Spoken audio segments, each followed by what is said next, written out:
திட்டங்கள் சொல்ற விஷயங்கள் இந்த மாதிரி ஒவ்வொரு அதிரடியும் பார்க்கும்போது அவங்க வந்து இந்த கட்சியை வந்து அடுத்த திமுக வந்து 2வது ஆட்சிக்கு வந்து வரலாறே கிடையாது. அப்புறம் ஸ்டாலின் அவர்களுக்கு கட்டம் சரியில்லைன்னா எச்சராஜா சொன்னார். அவருக்கு தான் அவரே கட்சியில் வந்து அவர் ஹாஸ்பிட்டலில் படுத்துக்கும் போது முதல்வர் 2 தடவை பார்த்தார். பாஜக தலைவர்கள் போய் பார்த்தாங்கன்னு தெரியல, முதல்வர் தான் போய் பார்த்தார். அவர் 2 தடவை பார்த்து விசாரிச்சுலாம் வந்தார். அது மாதிரி கட்டம் சரியில்லைன்னா கட்டத்தை மாத்திர அளவுக்கு தான் முதல்வர் இருக்கிறது நம்ம பார்க்குறவங்க. அதாவது விதியை மதியால் நடலாம்ன்றாங்கல்ல, அந்த இடத்துல அவர் போய் இருக்கிறார்.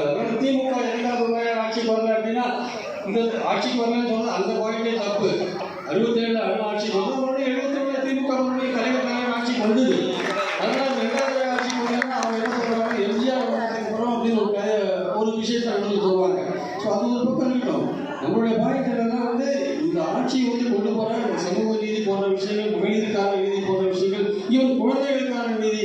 குழந்தைகளுக்கு வந்து 20 லட்சம் குழந்தைகளுக்கு பிரேக்ஃபாஸ்ட் போடுறாரு அப்படின்னா காட்டாங்க. அது வந்து கிராமங்களில் போய் பார்த்தா தான் தெரியும். நம்ம நகரங்களில் இருக்கிறத விட நீங்கள் கிராமங்களில் போய் அந்த குழந்தைகளை பார்த்தாலோ அந்த குழந்தைகளோட பெற்றோர்கள்ட்ட பேசினாலோ தான் அந்த ஸ்கீமோட இம்பார்ட்டன்ஸ் உங்களுக்கு புரியும். அது எப்படிப்பட்ட ஒரு உணர்வு ரீதியான ஒரு தாக்கத்தை வந்து அந்த குடும்பங்களுக்கான ஏற்படுத்தியிருக்கிறது அங்கே தான் உங்களுக்கு தெரியும்.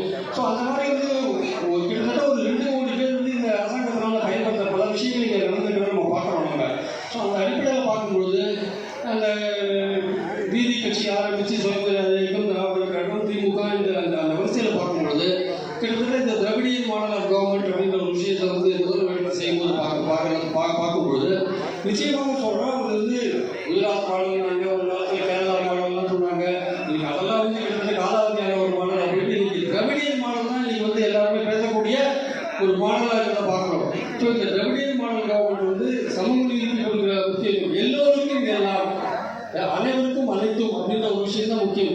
எல்லோரும் சமம் அப்படின்ற ஒரு விஷயம் தான் முக்கியம். இந்த 3 வந்து தமிழ்நாட்டின் தலைவர்களை விட மாட்டோம்ன்ற ஒரு விஷயத்துல வந்து ஒரு காயின் பண்ணி அந்த வேர்ட்ஸ் எல்லாம் கரெக்டாக காயின் பண்ணி அதுக்கேற்ற ஒரு நடவடிக்கைகள் எடுக்கிறது மூலமாக இந்த சமூக நீதி போன்ற விஷயங்களாகட்டும் அல்லது மகளிருக்கான திட்டங்களாகட்டும் இல்லை தொழில் வளர்ச்சி போன்ற விஷயங்களாகட்டும் இதெல்லாம் ஒரு அடுத்த கட்டத்துக்கு எடுத்து போகிற ஒரு அந்த சுச்சுவேஷன்லாம் கொண்டு எலெக்ஷன் நோக்கி போகும்போது முதல்வர்கள் வந்து இங்கே கொண்டு வச்சிருக்காருன்னு நம்ம பார்க்குறோம்.